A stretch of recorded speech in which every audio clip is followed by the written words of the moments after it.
Hello friends, welcome to Aurobindo classes.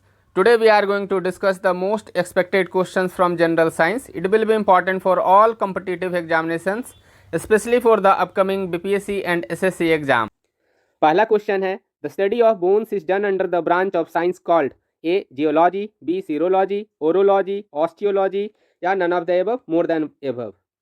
इसका सही answer है osteology. The study of bones is done under the branch called osteology. Osteo word का मतलब ही होता है बोन और लोगोस वर्ड का मतलब होता है नॉलेज. तो ये ग्रीक वर्ड्स हैं और इनके मिलने से ऑस्टियोलॉजी बनता है, जिसका कि सिंपल मतलब है the study of bones. Geology earth science का एक पार्ट है जिसके अंदर हम अर्थ के इवोल्यूशन, स्ट्रक्चर, लिक्विड पार्ट और सॉलिड पार्ट, डिफरेंट पार्ट्स का स्टडी करते हैं.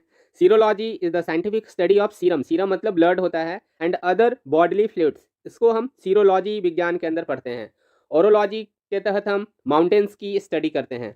इसके अलावा यह काफ़ी फेवरेट टॉपिक है BPSC and other state PSC exam में, जहां डिफरेंट साइंसेस के बारे में पूछ लिया जाता है. तो हम देखते हैं, स्टडी ऑफ लीवर को हिपैटोलॉजी कहते हैं, study of fungi mycology, study of algae phycology, study of virus virology, study of kidney nephrology, study of cancers को ऑन्कोलॉजी बोलते हैं, यूनिवर्स के स्टडी को cosmology, study of fruits pomology, study of birds ornithology, study of bones osteology, study of egg oology, study of dream oneirology, study of hair trichology, study of eyes ophthalmology, और इसलिए आंखों के doctor को हम लोग ophthalmologist बोलते हैं. Study of soil pedology, study of language philology, study of brain encephalology, and study of nails को हम कॉस्मेटोलॉजी कहते हैं. तो ये बहुत कॉम्प्रिहेंसिव लिस्ट नहीं है, लेकिन मोस्ट इंपॉर्टेंट ये साइंसेज हैं जो अक्सर एग्जाम्स में पूछ लिए जाते हैं. आगे बढ़ते हैं. Question number 27, which of the following does not have any enzyme in itself. इसका सही आंसर है ई, क्योंकि जितने भी यहाँ पे मेंशन्ड हैं इनके सारे के सेल में एंजाइम होते हैं. So none of the above इसका राइट आंसर होगा, क्योंकि lichen, virus, bacteria and algae, इन सारे में एंजाइम्स पाए जाते हैं. Enzymes are nothing but the proteins. They are acting as the biological catalyst. और एंजाइम को पहचानने का एक साधारण सा नियम है कि आपको किसी भी वर्ड के अंत में AAC, ये एज लिखा हुआ दिखे तो आप समझ जाइए ये एंजाइम होगा. तो एमाइलेज जो फंगी एंड प्लांट्स से आते हैं, इनका यूज़ किया जाता है फूड प्रोसेसिंग इंडस्ट्री में. कई सारे और एंजाइम हैं लाइक एमाइलेज, जाइलेनेज, सेलुलेज, लिग्निनेज, और इनका यूज़ किया जाता है पेपर इंडस्ट्री में. तो ये याद रखना है कि फूड प्रोसेसिंग इंडस्ट्री में एमाइलेज का यूज होता है, और सेम एमाइलेज का यूज़ हम पेपर इंडस्ट्री में भी करते हैं. लाइकेन और वायरस में भी एंजाइम्स पाए जाते हैं. लाइकेन के अंदर जो एंजाइम पाए जाते हैं वो हाइड्रोलिसिस में हेल्प करते हैं. बैक्टीरियल सेल्स के अंदर जो एंजाइम पाए जाते हैं वो बैक्टीरिया के सेल को हेल्प करते हैं. लाइक इकोलाई के अंदर जो एंजाइम होते हैं वो मेटाबॉलिज्म में उसकी हेल्प करते हैं. हाइड्रोजनेज जो कि हाइड्रोजन प्रोड्यूस करने का काम करता है, ये एल्गी के सेल में मौजूद होता है. अगला क्वेश्चन हम देख लेते हैं. Question number 28. आप सोच रहे होंगे ये क्वेश्चन नंबर 28 ये कहाँ से आ गया. तो ये मैंने ऑलरेडी पहले एक लेक्चर बनाया है जिसमें मॉडर्न इंडियन हिस्ट्री के क्वेश्चंस को सॉल्व कराया है. और सिर्फ मैंने क्वेश्चंस डिस्कस नहीं किए हैं, 15 सवाल डिस्कस नहीं किए हैं, 15 टॉपिक डिस्कस किए हैं जो काफ़ी हाई यील्डिंग है, और वहाँ से हाई प्रोबेबिलिटी है कि आप वहाँ से भी 3-4 सवाल कर ले जाएंगे एग्जाम में. तो मैं जो भी अभी सीरीज ये ला रहा हूँ ये सब आपको एग्जाम ओरिएंटेड है, टू दी पॉइंट बातें होंगी, और 1 मिनट का भी इसमें बकवास नहीं. सो अगला question, in which of this organ of the human body are the lymphocytes formed. Liver, bone marrow, spleen या पैंक्रियाज. तो इसका सही आंसर होगा बी, यानी बोन मैरो. बोन मैरो में ह्यूमन बॉडी में लिम्फोसाइट्स फॉर्म होते हैं. और लिम्फोसाइट्स हैं क्या, तो lymphocytes are nothing but they are the white blood sales.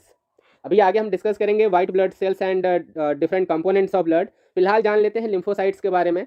ये लिम्फोसाइट्स वाइट ब्लड सेल होते हैं. ये बोन मैरो के अलावा, ये बोन मैरो में बनते हैं, और ये ब्लड के अलावा लिम्फ टिश्यू में भी पाए जाते हैं. इनके 2 टाइप होते हैं major, B type and T type. Components of blood को यदि हम देखें तो मेजर जो कंपोनेंट हैं ब्लड के, उनमें plasma, platelet, WBC and RBC आता है. WBC मतलब वाइट ब्लड सेल्स, RBC मतलब रेड ब्लड सेल्स. टोटल जो वॉल्यूम है ब्लड का उसका 44% हमें RBC देखने को मिलता है, एंड प्लेटलेट्स एंड WBC मिलकर टोटल ब्लड वॉल्यूम का 1% फॉर्म करते हैं, और प्लाज्मा टोटल वॉल्यूम का 55% होता है. और प्लाज्मा के जो कंपोनेंट्स हैं फर्दर यदि हम देखें तो plasma water, ions, proteins, nutrients, waste and gases से मिलकर बना है। टाइप ऑफ ब्लड सेल्स अभी हमने देखा कि कंपोनेंट क्या क्या हैं। आगे इसका डिटेल देखते हैं कि रेड ब्लड सेल्स को हम इरिथ्रोसाइट के नाम से भी जानते हैं और ये ऑक्सीजन एंड कार्बन डाइऑक्साइड के एक्सचेंज में हेल्प करते हैं। प्लेटलेट्स को हम थ्रोम्बोसाइट्स के नाम से भी जानते हैं और यह ब्लड क्लॉटिंग में हेल्प करते हैं। जब आपको कोई जख्म हो जाता है तो खून निकलना बंद हो जाए, इसके लिए ब्लड क्लॉटिंग होना बहुत ज़रूरी है।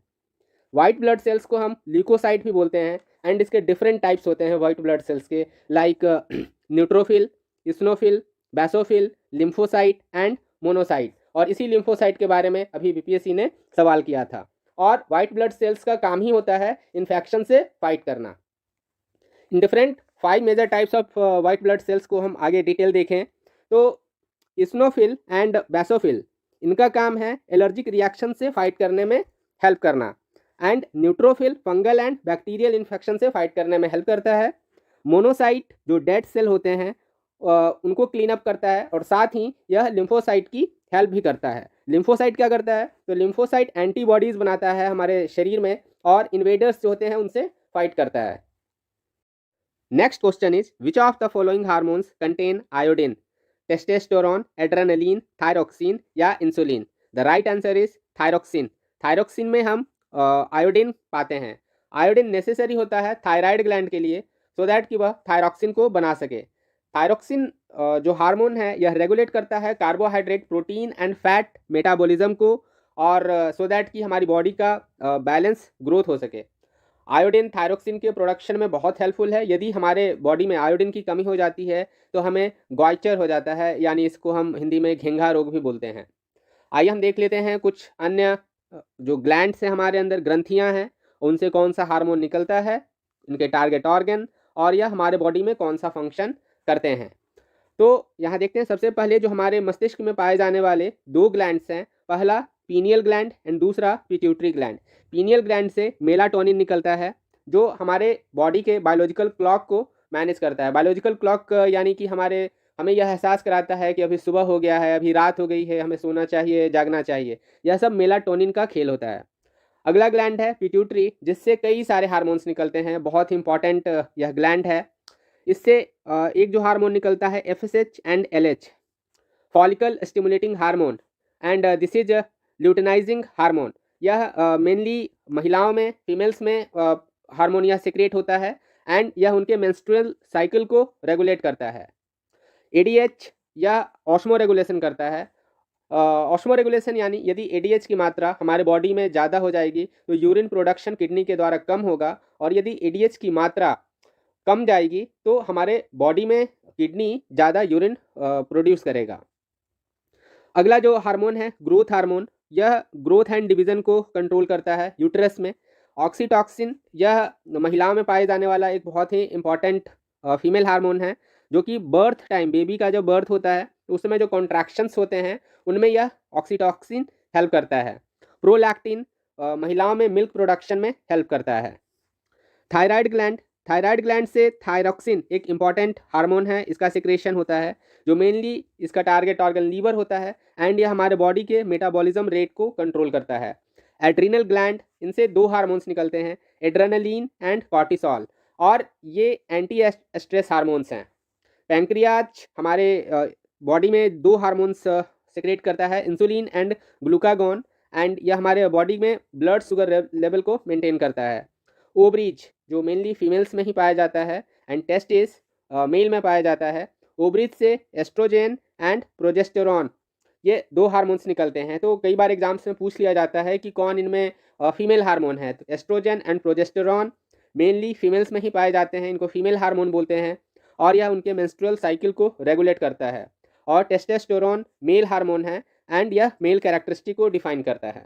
अगला question, AIDS is caused by helminth, bacteria, fungus या वायरस? और इसका सही आंसर है वायरस।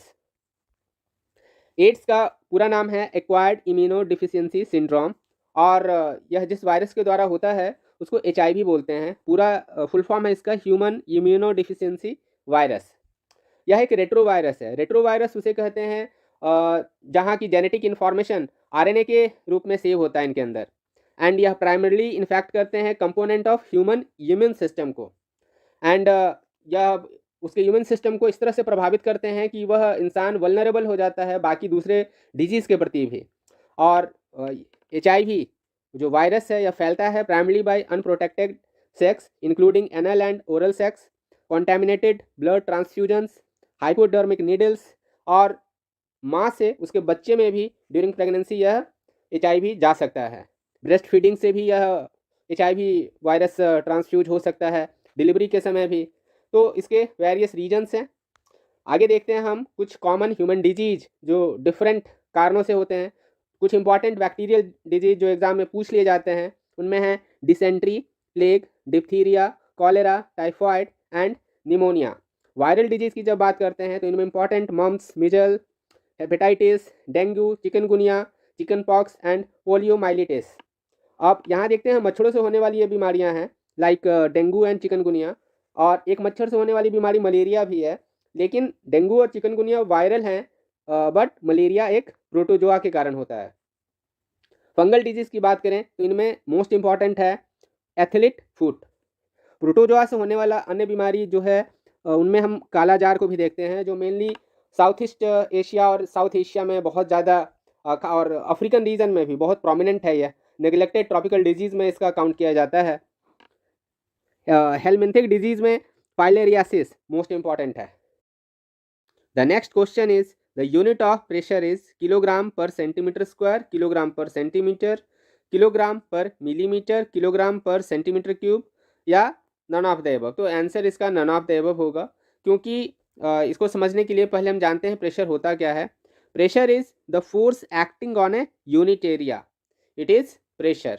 यहाँ हम देख सकते हैं इस पिक्चर में कि एरिया पर जो पूरा टोटल फोर्स लग रहा है, इस फोर्स में यदि हम एरिया से डिवाइड कर देते हैं तो हमें प्रेशर मिल जाता है।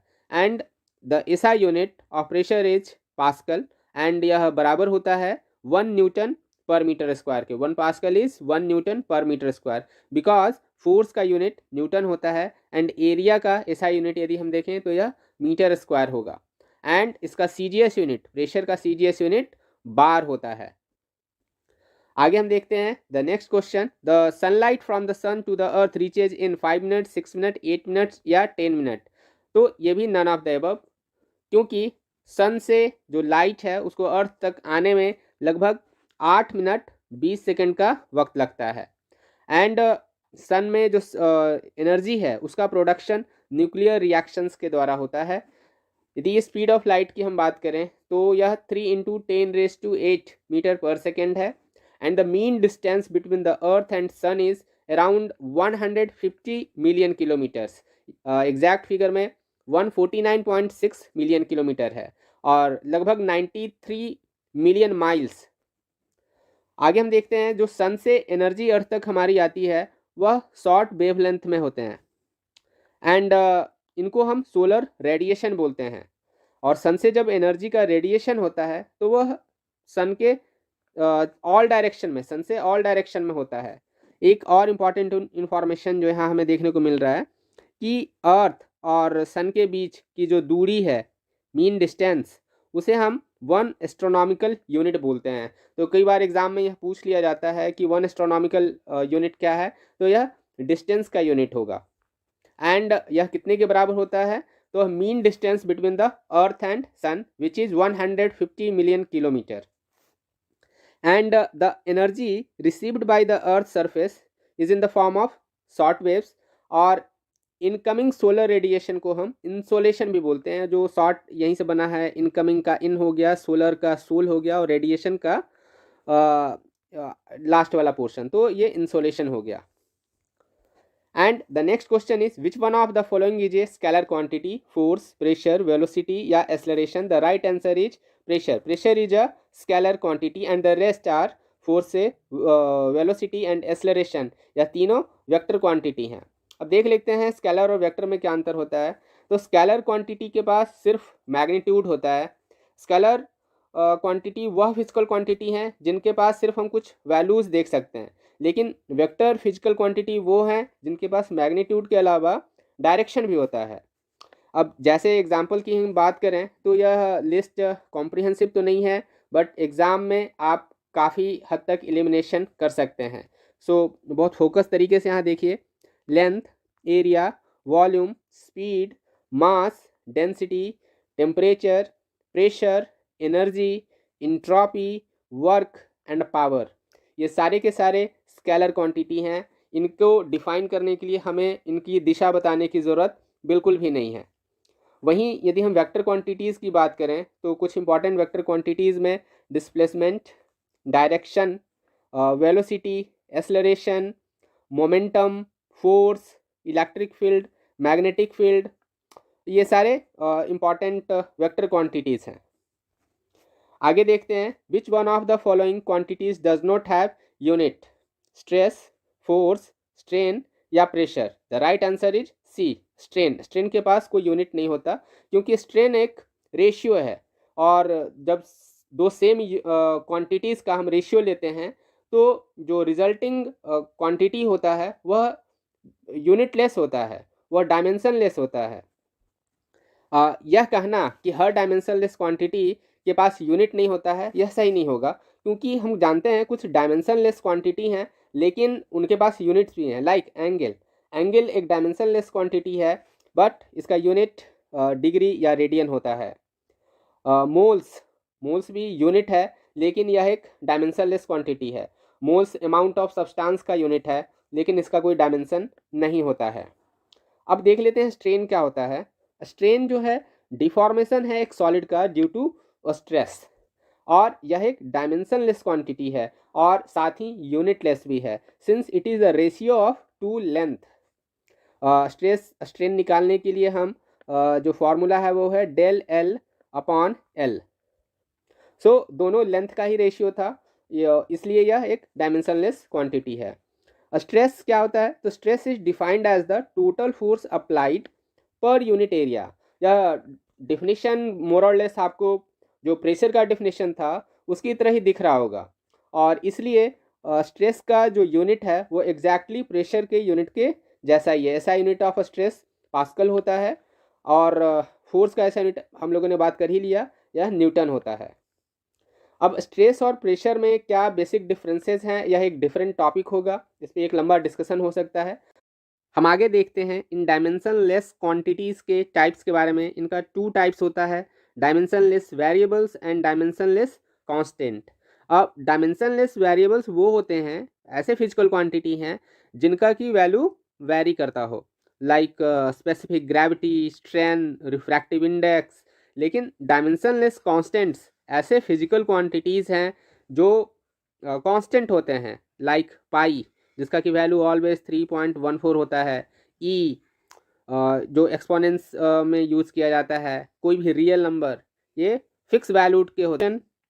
Sound wave in air is a transverse wave, longitudinal wave, C electromagnetic wave, D polarized wave, and E none of the above या more than one of the above. यह 65th बीपीएससी में पूछा गया सवाल है, तो इसका सही जवाब है sound wave in air is longitudinal wave. Sound waves in air या फिर कोई और भी फ्लूइड मीडियम हो उसमें यह लॉन्गिट्यूडनल ही होता है। फ्लूइड मीडियम की जब हम बात करते हैं तो फ्लूइड का मतलब लिक्विड और गैस, यह दोनों होता है। और बिकॉज यहाँ जो पार्टिकल होते हैं वो टू एंड फ्रो मोशन कर रहे होते हैं, और इसमें कॉम्प्रेशन और एक्सपेंशन के थ्रू यह आगे मूव करते हैं। लॉन्गिट्यूडनल वेव्स में हमेशा कॉम्प्रेशन एंड एक्सपेंशन ही होता है, लेकिन जब यही sound waves through solid pass करते हैं then it can be transmitted as both longitudinal wave and transverse wave. आगे बढ़ने से पहले मैं आपको बता दूं, यदि आपने अभी तक हमारे चैनल को सब्सक्राइब नहीं किया है तो आप तुरंत इस चैनल को सब्सक्राइब कर लें, क्योंकि आपको इस तरह के कई और इम्पॉर्टेंट वीडियोस जो डायरेक्ट आपके एग्ज़ाम में बहुत ज़्यादा आपके लिए हेल्पफुल होंगे वह मिलता रहेगा। मैंने इस सीरीज़ में एक और वीडियो जनरल साइंस के ऊपर ऑलरेडी बना दिया है, यदि आपने अभी तक उसे नहीं देखा तो आप उसे नीचे डिस्क्रिप्शन बॉक्स में दिए गए लिंक से जाकर देख सकते हैं। तो अब जानते हैं हम what is sound. Sound is a form of energy that can be heard and travels in wave, and अभी हमने बात की यह वेव दो तरह के हो सकते हैं, transverse wave and longitudinal wave. Longitudinal wave के रूप में ये फ्लूइड मीडियम में फ्लो करते हैं एंड ट्रांसवर्स वेव के रूप में ये सॉलिड मीडियम में सिर्फ फ्लो करते हैं। सॉलिड में यह ट्रांसवर्स एंड लॉन्गिट्यूडनल दोनों हो सकते हैं। जब कोई मैटर वाइब्रेट करता है या फिर टू एंड फ्रो या फिर बैक एंड फोर्थ मोशन होता है तो एक साउंड प्रोड्यूस होता है एंड साउंड जैसा कि हमने देखा यह सॉलिड लिक्विड गैस तीनों ही मीडियम में ट्रैवल कर सकता है। अभी यह पिक्टोरियल रिप्रेजेंटेशन है longitudinal waves and transverse wave को समझने के लिए। लॉन्गिट्यूडनल वेव्स का एक बेस्ट एग्जांपल साउंड वेव है एंड ट्रांसवर्स वेव की जब हम बात करते हैं तो इसका best example visual light spectrum होता है। जो टेलीविज़न से लाइट हमारी आंखों तक पहुंचता है वह भी ट्रांसवर्स वेव के फॉर्म में ही होता है। तो सबसे पहले हम जानने की कोशिश करते हैं ट्रांसवर्स वेव को, उसके बाद हम लॉन्गिट्यूडनल वेव को समझने की कोशिश करेंगे। तो यह ट्रांसवर्स वेव एक टिपिकल वेव पैटर्न जो आज तक हम समझते आए हैं उसी को हम ट्रांसवर्स वेव कहते हैं। इस ट्रांसवर्स वेव में वेव जिस हाईएस्ट पॉइंट को अचीव करता है उसे हम क्रेस्ट बोलते हैं एंड द लोएस्ट पॉइंट जो वेव में होता है उसे ट्रॉफ बोलते हैं। एंड जो maximum distance between crest and the जो मीडियन पॉइंट है, बीच वाली जो ये लाइन है, इसके बीच जो ये मैक्सिमम डिस्टेंस आप देख रहे हैं इसे हम एम्पलीट्यूड बोलते हैं। यह एम्पलीट्यूड सेम होगा यदि हम मीडियन पॉइंट से क्रेस्ट की डिस्टेंस को या फिर मीडियन पॉइंट से ट्रॉफ की डिस्टेंस को मेजर करें, ये नीचे की तरफ दोनों डिस्टेंस सेम आएंगे एंड इसे हम एम्पलीट्यूड कहते हैं। एंड इस वेव में जब हम दो पॉइंट जो इक्वली पोजिशन्ड हों उनके बीच की डिस्टेंस लेते हैं तो उसे हम एक वेवलेंथ बोलते हैं। लाइक ये पॉइंट जो क्रेस्ट पे स्थित है और इसके सेम पोजीशन पॉइंट ये दूसरा जो क्रेस्ट पॉइंट होगा, इन दोनों के बीच की ये दूरी वेवलेंथ कही जाएगी। एंड सेम अप्लाइज जब हम ट्रॉफ की बात करते हैं। एंड नाउ अब हम देखते हैं लॉन्गिट्यूडनल वेव के बारे में। लॉन्गिट्यूडनल वेव में हम मोशन जो होता है वह टू एंड फ्रो होता है पार्टिकल्स का। लाइक इस पोर्शन में जब हम मोशन देखते हैं तो यहाँ पे एक्सपेंसन हो रहा है। एक्सपेंसन मतलब पार्टिकल्स ज़्यादा एक दूसरे के क्लोज नहीं है, इंट्रामॉलिक्यूलर डिस्टेंस जो है पार्टिकल्स के बीच वह ज़्यादा होता है, लेकिन थोड़ी दूर आगे चलने पे इस पोर्शन में हम देखते हैं कि पार्टिकल के बीच की दूरी घट गई एंड कॉम्प्रेशन हो जाता है और यहाँ पे इंट्रामॉलिक्यूलर डिस्टेंस पार्टिकल के बीच की घट गई है। तो यह अल्टरनेटिवली हमें देखने को मिलता है, एक्सपेंसन, कॉम्प्रेशन, एक्सपेंसन, फिर कॉम्प्रेशन, और यह पैटर्न चलता रहता है और इसे ही हम लॉन्गिट्यूडनल वेव बोलते हैं। तो हमारे कानों पे पड़कर हियरिंग सेंसेशन पैदा करता है।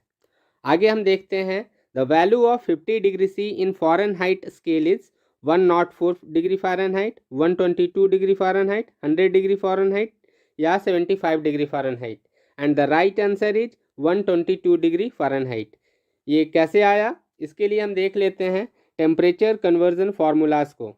जब हमें सेल्सियस से फ़ारेनहाइट में चेंज करना हो then we have to apply this formula.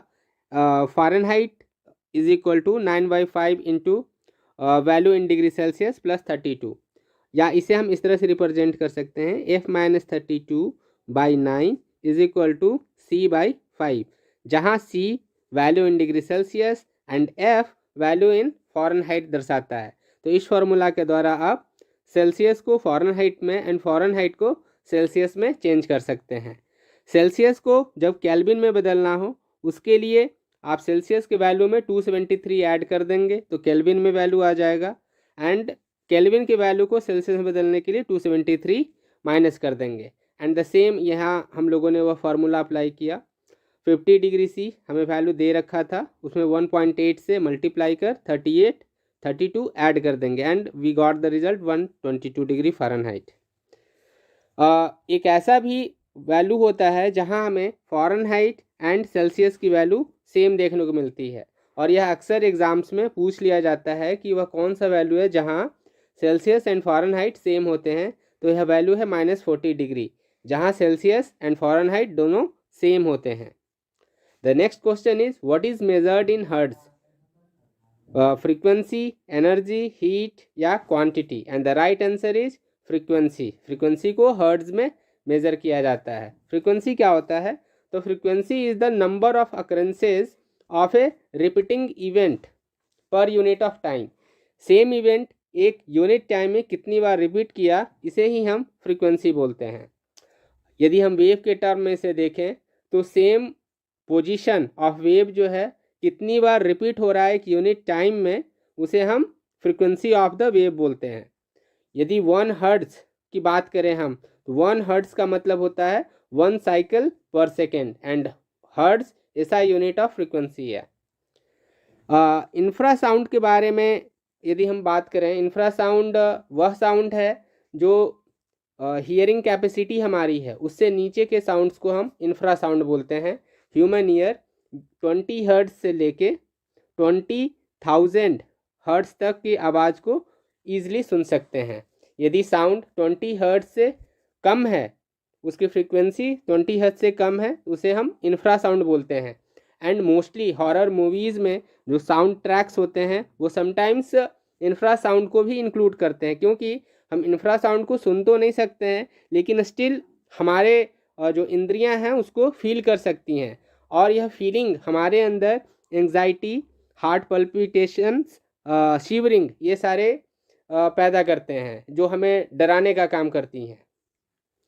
आगे यदि हम देखें कैरेक्टरिस्टिक ऑफ वेव्स की बात कर लेते हैं, तो ऑलरेडी इनमें बहुत सारी चीज़ों को हम लोगों ने डिस्कस कर लिया है। जैसे क्रेस्ट, जो हाईएस्ट पॉइंट है वेव का, उसे क्रेस्ट बोलते हैं। And the horizontal distance between crest या फिर ट्रॉफ की भी जो बात होगी तो उसे हम वेवलेंथ बोलते हैं। And waves are measured by their frequency. And हमने अभी जस्ट जाना कि फ्रीक्वेंसी का मतलब होता है एक यूनिट टाइम में कितने बार नंबर ऑफ वेव्स कितनी बार रिपीट हो रहे हैं एक यूनिट टाइम में। ट्रॉफ जो है lowest part of A wave होता है, एंड क्रेस्ट एंड ट्रॉफ के बीच के ये जो डिस्टेंस है, ये जो हाइट है, इसे हम वेव हाइट बताते हैं। Next question is body temperature is regulated by medulla, thalamus, hypothalamus या cerebellum, and the right answer is hypothalamus. Hypothalamus हमारे बॉडी के इंडोक्राइन सिस्टम का एक पार्ट है, और इंडोक्राइन सिस्टम वह होता है जिसमें कई सारे ग्लैंड्स होते हैं, एंड इन ग्लैंड्स से कई सारे हार्मोन्स क्रिएट होते हैं एंड रिलीज किए जाते हैं, जो हमारे बॉडी के लगभग सारे प्रोसेसेस को कंट्रोल करने का काम करते हैं। Endocrine system is composed of hypothalamus gland, pituitary and pineal gland, thyroid gland, adrenal gland, pancreas, parathyroid, thymus and gonads, जो मेल में टेस्टिस के रूप में एंड फीमेल में ओवरी के रूप में होते हैं।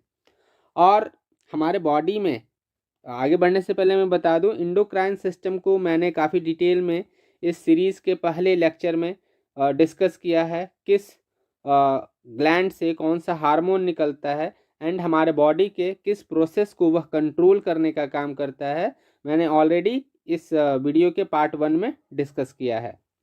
A very important part of the fore brain, जिसे हम हाइपोथैलेमस बोलते हैं, यह हमारे बॉडी के टेम्परेचर को कंट्रोल करता है, एंड साथ ही हमारी जो अर्ज होती है ईटिंग एंड ड्रिंकिंग का, वह भी हाइपोथैलेमस ग्लैंड ही कंट्रोल करता है। हमारे बॉडी का वैसे देखा जाए तो एवरेज बॉडी टेम्परेचर जो होता है वो 98.6 डिग्री फ़ारेनहाइट होता है, एंड डिग्री सेल्सियस में बात करें तो यह लगभग 37 डिग्री सेल्सियस के आसपास होता है। इस फिगर में इंडोक्राइन सिस्टम्स को दिखाया गया है, जिसमें मैंने ऑलरेडी अभी बात किया, हमारे ब्रेन में यह तीनों ग्लैंड होते हैं, हाइपोथैलेमस, पिट्यूटरी एंड पीनियल। आप इसको डिटेल में यदि समझना और जानना चाहते हैं तो इस के पार्ट 1 को आप देखना ना भूलें, जिसका लिंक मैंने नीचे डिस्क्रिप्शन बॉक्स में दे दिया है। एंड यहाँ पे यह थायराइड ग्लैंड है, thymus, pancreas, adrenal gland, kidneys, और यह मेल में टेस्टिस एंड फीमेल में ओवरीज होते हैं। हम बात करें यदि पिट्यूटरी ग्लैंड को के बारे में, तो ये पिट्यूटरी ग्लैंड बहुत ही स्मॉल पी साइज ग्लैंड होता है, एंड हमारे बॉडी के वाइटल फंक्शंस को कंट्रोल करने में इसका बहुत ही इम्पॉर्टेंट रोल है, और इसलिए इसे हम मास्टर ग्लैंड के भी नाम से जानते हैं, क्योंकि यह कंट्रोल करता है activity of most other hormone secreting glands को। मतलब यह दूसरे ग्लैंड को भी कंट्रोल करने का काम करता है, इसलिए पिट्यूटरी ग्लैंड को हम मास्टर ग्लैंड कहते हैं।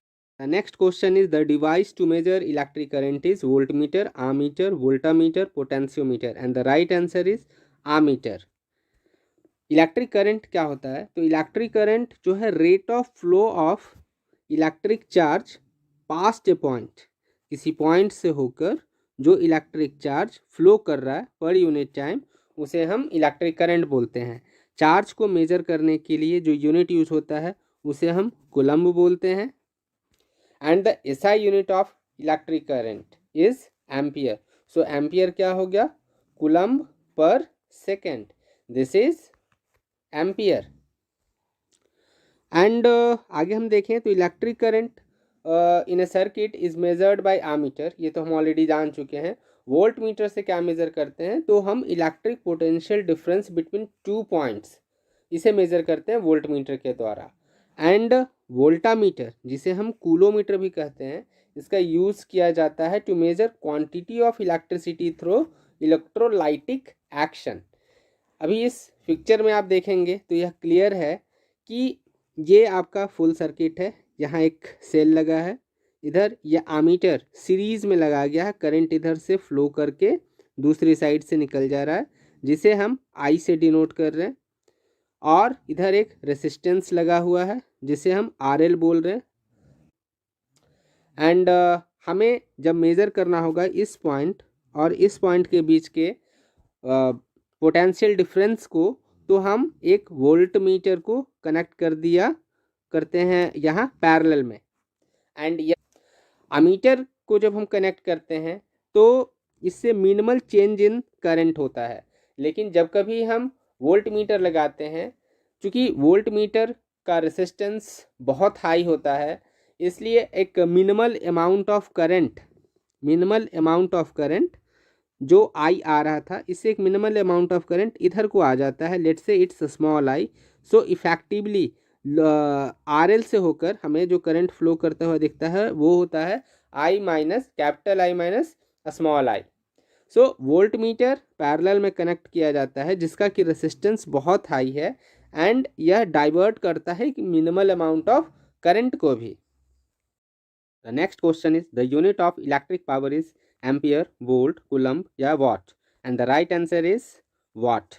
Unit of electric power watt होता है। अब जान लेते हैं हम इलेक्ट्रिक पावर क्या है। इलेक्ट्रिक पावर जो होता है, it is the rate at which electrical energy is transferred by an electric circuit. Electrical energy क्या होता है? तो जब कोई इलेक्ट्रिक वर्क किया जाता है या सेव हो जाता है इलेक्ट्रिकल एनर्जी के रूप में, तो पर यूनिट टाइम जो चेंज इन इलेक्ट्रिकल एनर्जी हुआ उसे ही हम इलेक्ट्रिकल पावर बोलते हैं। And the SI unit of power जो होता है, चाहे वो इलेक्ट्रिकल पावर हो या फिर कोई और भी मैकेनिकल पावर, उसका यूनिट वाट ही हमेशा होगा। And the watt is defined as 1 joule per second, and यह वाट जेम्स वाट के नाम पर ही रखा गया है नाम। इलेक्ट्रिकल पावर का जब हम फार्मूला देखते हैं, पर यूनिट टाइम निकालने के लिए टाइम से डिवाइड किया, एंड वर्क के लिए VIT फार्मूला होता है। So finally we got P is equal to VI, and P is equal to VI में V voltage and I is current. So V को इफेक्टिवली हम V is equal to IR जानते हैं। So finally we can say P is equal to I raised to 2 into R. The next question is, who is regarded as the father of modern chemistry? Rutherford, Einstein, Lavoisier या CV Raman, and the right answer is Lavoisier.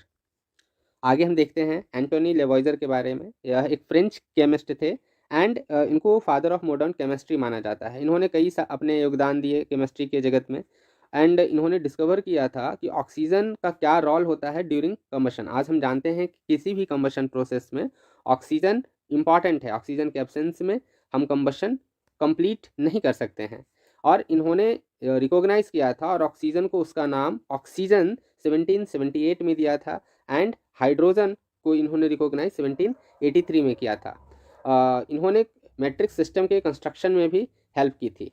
आगे देखते हैं कि इन्होंने silicon के existence को predict किया था, और यह ऐसे पहले थे जो कि यह मानना शुरू किए कि सल्फर एक एलिमेंट है, क्योंकि इनसे पहले यही माना जाता था कि सल्फर एक कंपाउंड है।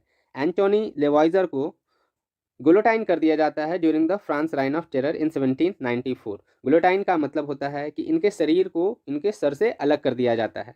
Next question is the number of electrons and neutrons in an element is 18 and 20 respectively, its mass number is 22, 38 या 20, and the right answer is 38। इसको समझने के पहले, इसके एक्सप्लेनेशन के पहले हम जान लेते हैं एटम्स के बारे में, देन तभी हम समझ पाएंगे इसके एक्सप्लेनेशन को। एक एटम में, जैसा कि हम जानते हैं, एक न्यूक्लियस होता है, एंड न्यूक्लियस में दो तरह के पार्टिकल्स पाए जाते हैं, protons and neutrons. And electrons जो होते हैं इस न्यूक्लियस के चारों तरफ डिफरेंट कक्षा में, ऑर्बिट्स में चक्कर लगाते रहते हैं, जैसा कि यहाँ हम फोटो में देख सकते हैं। किसी भी एलिमेंट को जब हमें रिप्रेजेंट करना होता है तो ये टॉप में जो आप देख रहे होते हैं इसे हम एटॉमिक नंबर बोलते हैं, एंड इस एलिमेंट के नाम के नीचे ये जो वैल्यू है यह इसका मास नंबर कहा जाता है, या फिर आप एटॉमिक मास कह सकते हैं।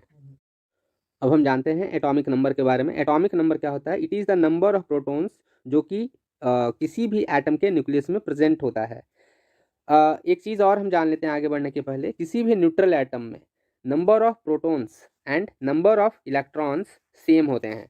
So the number of electrons जो बाहर ऑर्बिट में घूम रहे हैं इनकी संख्या बराबर होगी जितने प्रोटॉन इस न्यूक्लियस के अंदर हैं।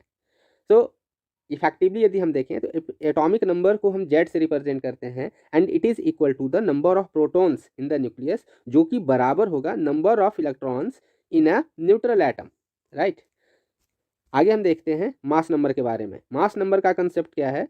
मास नंबर होता है total number of nucleons. Nucleons क्या होता है? तो न्यूक्लियॉन्स का मतलब है number of protons, and number of neutrons को यदि हम ऐड कर दें तो यह किसी एटम में present total number of nucleons को रिप्रेजेंट करता है। So the mass number is total number of protons and neutrons in an atomic nucleus, क्योंकि प्रोटॉन्स एंड न्यूट्रॉन्स ये दोनों किसी एटम के न्यूक्लियस में ही पाए जाते हैं और बाहर ऑर्बिट में इलेक्ट्रॉन चक्कर लगाता रहता है। मास नंबर को हम ए से रिप्रेजेंट करते हैं, and number of protons plus number of electrons हमें यह मास नंबर देता है। Number of protons he atomic number होता है। सो हमारा जो क्वेश्चन था कि मास नंबर क्या होगा ऐसे एलिमेंट का जिसमें 18 इलेक्ट्रॉन्स एंड 20 न्यूट्रॉन्स हैं, तो इसका सिंपल आंसर है 18 इलेक्ट्रॉन है, इसका मतलब है इसमें 18 प्रोटॉन्स भी हो गए, एंड नंबर ऑफ प्रोटॉन्स को हम नंबर ऑफ न्यूट्रॉन्स में ऐड करके मास नंबर निकाल लेते हैं। सो 20 + 18 इज 38। आगे हम देखते हैं कि किसी भी एलिमेंट को जब हम रिप्रेजेंट करते हैं तो उसके सिंबल के ऊपर एक डिजिट लिखा जाता है और एक नीचे डिजिट लिखा जाता है। यह ऊपर वाला डिजिट मास नंबर को रिप्रेजेंट करता है, नीचे वाला डिजिट एटॉमिक नंबर को रिप्रेजेंट करता है। Atomic number is number of protons and mass number is the sum of number of protons and the number of neutrons. So यदि लिथियम का एटॉमिक नंबर 3 है, इसका मतलब इसमें प्रोटॉन की संख्या कितनी होगी? 3 होगी, और इसमें इलेक्ट्रॉन की संख्या कितनी होगी?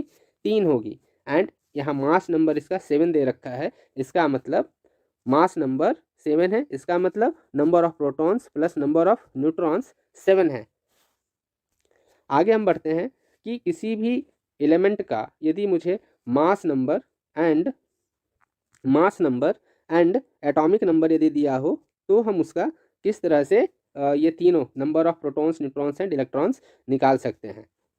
तो इसके लिए एटॉमिक नंबर देखकर हम डायरेक्ट यह बता सकते हैं कि इसमें कितना प्रोटॉन है। तो प्रोटॉन की संख्या, सल्फर का एटॉमिक नंबर यदि 16 है तो इसमें प्रोटॉन की संख्या 16 होगी, एंड यदि यह एक न्यूट्रल एटम है तो प्रोटॉन की संख्या ही इलेक्ट्रॉन की संख्या होती है। So it will be also 16, and इसका मास नंबर 32 दे रखा है। मास नंबर 32 होने का मतलब है कि प्रोटॉन एंड न्यूट्रॉन की संख्या न्यूक्लियस के अंदर 32 है। प्रोटॉन ऑलरेडी हमने जान लिया कि यह 16 इन नंबर है।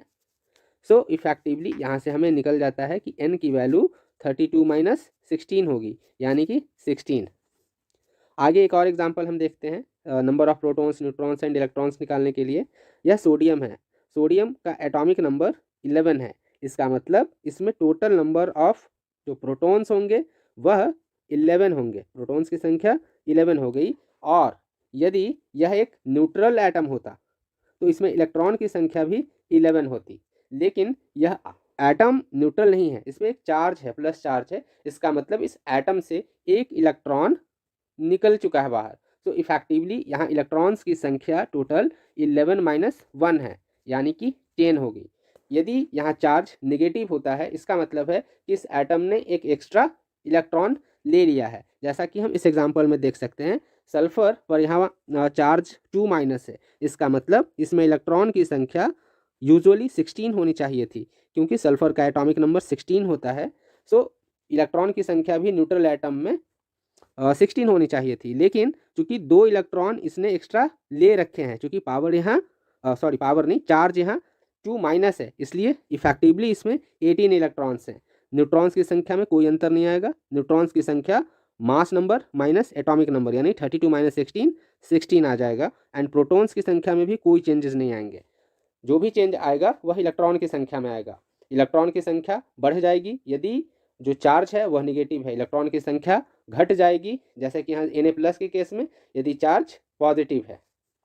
क्लोरीन एक यहाँ न्यूट्रल एटम है, इसमें इसका atomic number 17 and mass number 37 है। सो प्रोटॉन की संख्या 17 होगी, इलेक्ट्रॉन की संख्या भी 17 and the neutron will be 37 minus 17 यानी 20। The next question is, which of the following is also known as laughing gas? Nitric oxide, nitrous oxide, nitrogen pentoxide या nitrogen? And the right answer is nitrous oxide. हम देख लेते हैं यहाँ nitrous oxide के बारे में। नाइट्रस ऑक्साइड का फॉर्मूला है N2O, और पहली बार हम्फ्री डेवी ने इसे लाफिंग गैस नाम दिया था। नाइट्रस ऑक्साइड का यूज़ रॉकेट मोटर में ऑक्सीडाइजर के रूप में किया जाता है एंड इसे फूड एडिटिव के रूप में भी यूज़ किया जाता है।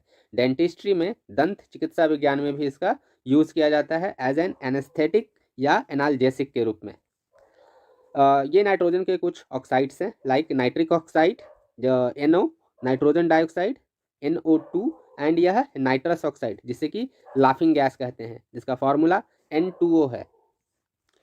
Next question is, which of the following is not a type of element? Metal, non metal, gases या metalloids? So the right answer is gases.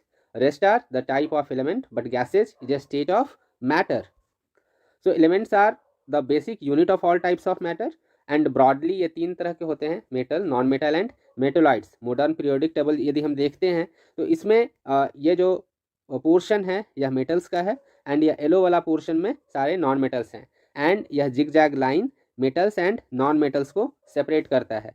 और इस जिगजैग लाइन पे जो भी एलिमेंट हैं इन्हें हम मेटेलॉइड बोलते हैं, क्योंकि इनकी प्रॉपर्टी मेटल्स और नॉन मेटल्स के बीच में होती है, इंटरमीडिएट होती है। तो मेटेलॉइड्स कौन कौन है? Boron, silicon, germanium, arsenic, antimony and tellurium, polonium.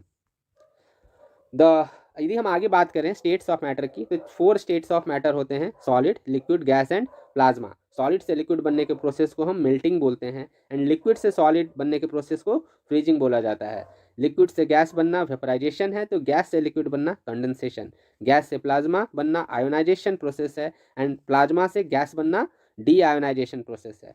So thank you guys हमारे साथ बने रहने के लिए, पेशेंस के लिए। यह था इस वीडियो का अंत।